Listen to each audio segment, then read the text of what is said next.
Salam sejahtera, nama saya Kajinis Anak Lelaki Mahendran. Saya dari kumpulan 1.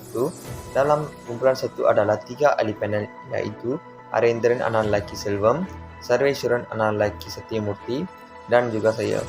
Hari ini kami membincang tentang perhatian kerajaan dalam menyelesaikan masalah rakyat semasa COVID-19. Memulakan wabak COVID-19 ini, negara ini bermula seawal 25 Januari 2020. Selepas pelancong dari China memasuki tanah air dari Singapura disahakan mengidap wabak itu. Walaupun berlaku peralihan kerajaan, namun misi tetap sama, iaitu memutuskan rantaian wabak COVID-19.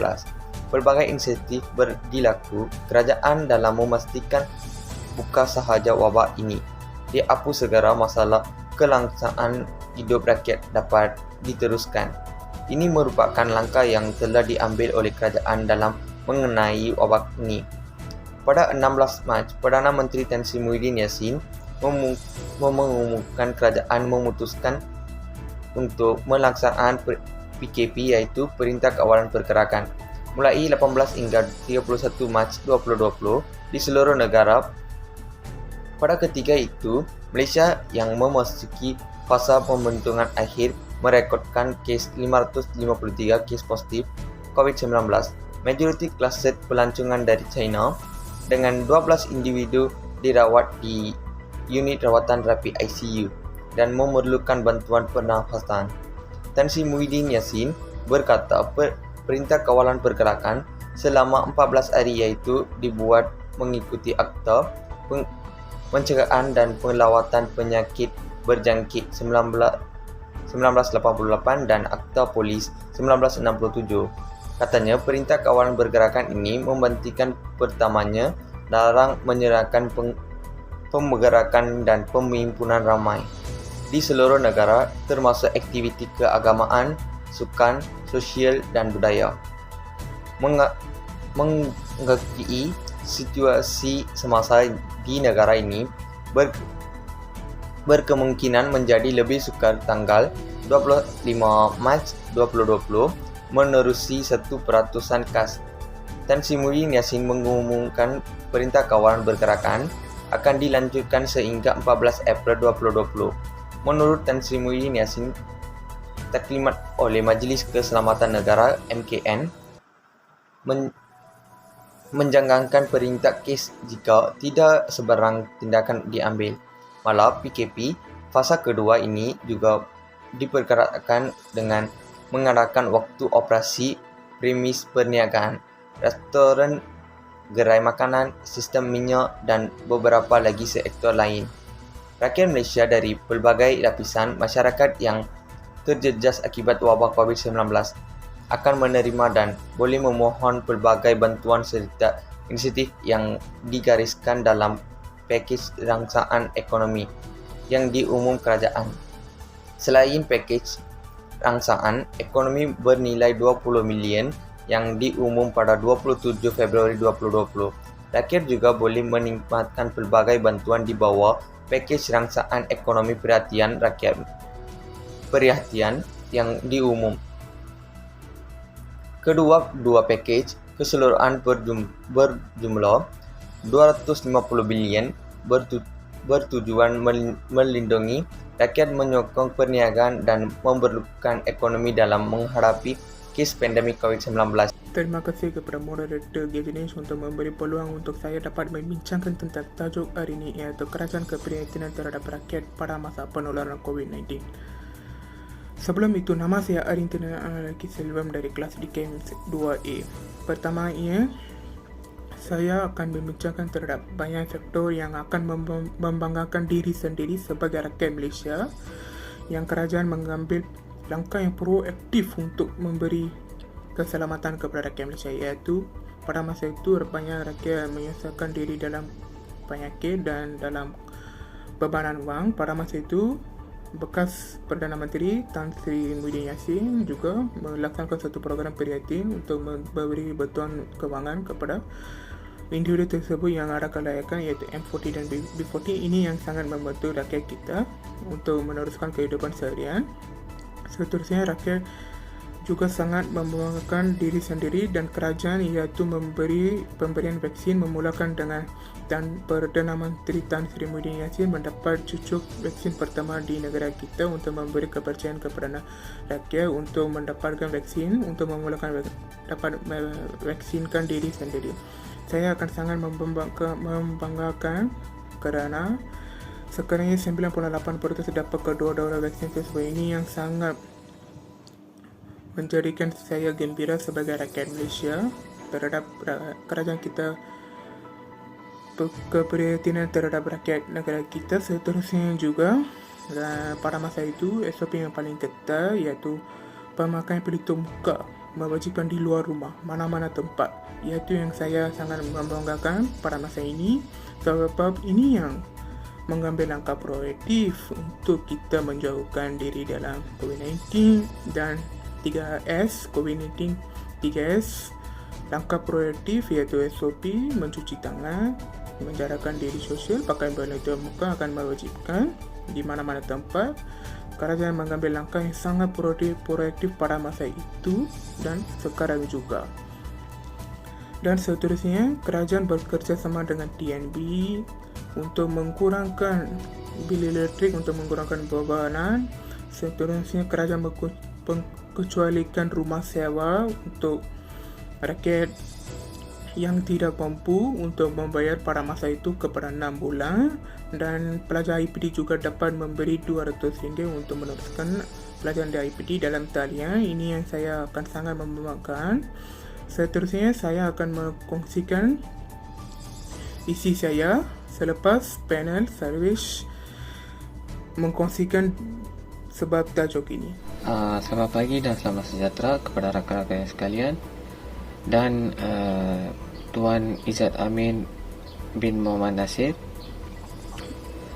Terima kasih kepada Kejenis untuk menjemputkan saya untuk menerangkan lagi selanjut. Nama saya Sarwiswaran lagi Sati Murti. Saya dari DKM 2A. Nombor pendaftaran saya adalah 16 DKM 21 F1023. Tajuk kami kumpulan iaitu keprihatinan kerajaan kepada menyelesaikan masalah COVID-19. Apa yang tadi Kejenis menerangkan adalah sangat benar dan saya akan sangat setuju dengan ucapan Kejenis. Saya akan menjelaskan lebih terang dan mendalam tentang apa bantuan yang diberi oleh kerajaan terhadap masyarakat. Yang pertama sekali, kerajaan juga memberikan bantuan kepada masyarakat yang dijangkiti oleh COVID-19. Bantuan seperti bantuan beasiswa, bantuan kewangan kepada orang yang perniagaan, dan bantuan kepada orang yang meninggal dunia atas sebab dijangkiti oleh COVID-19. Bukan itu saja, ada juga kerajaan memberikan membayar seluruh PTPTN loan yang diambil oleh beberapa pelajar dan juga membantu mereka untuk menjalankan atau meneruskan pendidikan mereka dengan selaras dan sepenuh kasihan. Dan juga kerajaan membantu untuk kerajaan juga menguasakan undang-undang untuk masyarakat akan lebih berdisiplin dan akan mematuhi peraturan COVID-19, iaitu dikenali sebagai SOP, Standard Operating Procedure. Yang orang yang melanggarkan peraturan-peraturan ini dikenakan saman seperti 1,000 sampai 10,000 ataupun penjara. Oleh itu, masyarakat akan lebih berdisiplin dan mematuhi peraturan-peraturan ini. Tetapi banyak masyarakat menentang atas undang-undang ini sebab dia orang sangat miskin sebab orang pun hilang banyak kerja dan hilang pekerjaan dalam kilang, dan juga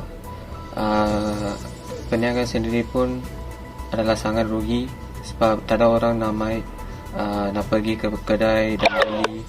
Oleh itu ada orang menentang undang-undang ini, dan saya akan menjemput Arintiran untuk menjelaskan lebih lanjut. Terima kasih lagi untuk memberi peluang untuk saya berkongsi tentang tajuk yang kita agak bincang, iaitu kerajaan memprihatin terhadap rakyat pada masa COVID-19 untuk menyelesaikan COVID-19. Yang agak membanggakan saya kerana fakta yang pertama ialah pada masa COVID-19 rakyat, untuk mendemi keselamatan rakyat, kerajaan juga mengeluarkan garis panduan. Garis panduan ini sangat berfungsi pada masa perayaan seperti Hari Raya Aidilfitri Tahun Baru Cina dengan Diwali, yang kita agak sesuai dengan norma itu untuk 2 tahun lepas. Pada masa itu, dengan menggunakan garis panduan yang dikeluarkan oleh kerajaan kita boleh mengelakkan COVID-19 kes positif. Yang ini sangat membantu kerana pada masa perayaan kita mestilah berkumpul banyak-banyak untuk mengelakkan COVID-19. Kerajaan mengeluarkan garis panduan sebagainya itu. Dengan itu juga kerajaan selalu bekerja dengan NGO untuk menolong kepada rakyat yang dalam keadaan susah, untuk seperti memberi makanan, memberi barang keperluan harian dan sebagainya. Dengan itu, kerajaan kita juga selalu mengadakan PKP dan PKPB, iaitu sekatan daerah, iaitu kita tidak boleh keluar dari daerah yang kita ditinggal kerana untuk mengurangkan kes COVID-19 ini. Yang saya sangat membanggakan kerana ini ialah satu cara yang sangat terbaik yang kerajaan kita melakukan di negara kita, yang sangat proaktif juga kerana kita boleh mengelakkan, kerana pada masa seseorang tidak boleh dikeluar ke tempat lain-lain, tempat yang baru, kita boleh mengelakkan dari COVID-19 sebab kita pergi luar ria-ria kita bolehlah dapat COVID-19. Seterusnya, sekatan daerah ini sangat terbaik. Saya akan membanggakan tentang ini dan Perdana Menteri kita Tan Sri Muhyiddin Yassin juga memberi bantuan kewangan, menolong rakyat dengan memberi wangan dan pengajuan rumah sewa, dan memberi 200 kepada pelajar IPD untuk meneruskan pengajian di Italian. Nah, ini sangat membantu sebagai rakyat Malaysia mengarahkan sesuatu yang betul untuk membantu semua rakyat untuk memandang dari COVID-19. Terima kasih untuk mendengari perkongsian saya tentang tajuk ini. Terima kasih. Terima kasih Arintiran untuk memberikan lagi sekali peluang untuk menjelaskan tentang tajuk ini. Kerajaan juga memberikan bantuan ataupun menyediakan vaksin kepada masyarakat secara percuma. Oleh itu, masyarakat perlu ataupun wajib mendapatkan suntikan vaksin COVID-19 untuk mengelakkan penyebaran wabak COVID-19 kepada orang lain dan melindungi diri sendiri. Dan bukan itu saja, kerajaan juga memberikan bantuan seperti kemudahan elektronik, seperti memberikan laptop, PC dan menyediakan fasiliti internet kepada pelajar-pelajar untuk meneruskan pendidikan mereka. Boleh jadikan saya sebagai contoh sebab saya pun mendapat laptop daripada kerajaan, iaitu daripada kerajaan Kedah, iaitu dari Tuanku Sultan Kedah, dan laptop tersebut itu disampaikan oleh pegawai-pegawai yang sedang bekerja di istana. Dan saya pun menggunakan laptop tersebut dengan baik, dan saya pun menjagakan laptop tersebut dengan keadaan baik dan bersih. Dan masyarakat juga sangat bersyukur kepada kerajaan untuk memberikan beberapa kemudahan dan bantuan kepada masyarakat untuk menangani masalah COVID-19 ini. Dan masyarakat juga memberikan penuh sokongan kepada kerajaan untuk mengelakkan diri daripada dijangkiti oleh COVID-19 dan melindungi orang lain daripada dijangkiti oleh COVID-19. Itu saja daripada saya. Terima kasih kepada ahli panel. Seterusnya, lebih 2 tahun negara terpaksa pemberangkan dengan pandemik COVID-19 serta pelbagai impak bukan sahaja daripada sudut perubatan tetapi juga ekonomi dan kesihatan mental. Biarpun kita belum menenang sepenuhnya, namun kita juga tidak lagi dikuasai sepenuh oleh virus ini. Semalam, Perdana Menteri Datuk Seri Ismail Sabri Yaakob telah membuat pengumuman penting dan besar, iaitu negara akan memasuki fasa peralihan ke endemik berkuat 1 April 2022. Ini bakal menjadi permulaan baru buat negara. Selain pembukaan sempadan negara yang dinanti-nantikan, rakyat terutama yang sekian lama terpisah dengan suami isteri maupun ahli keluarga.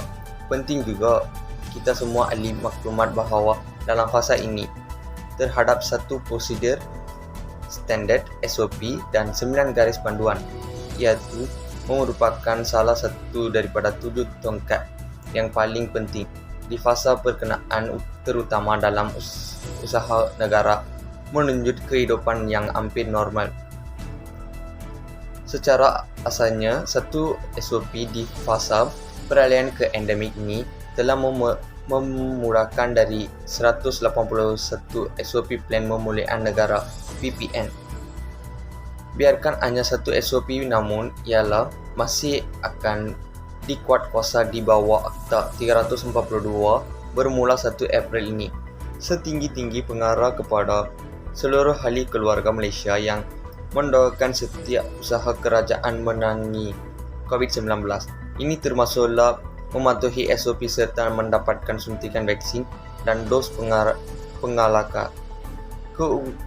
Keupayaan negara memasuki fasa peralihan ke endemik 1 April ini merupakan hasil usaha bersama.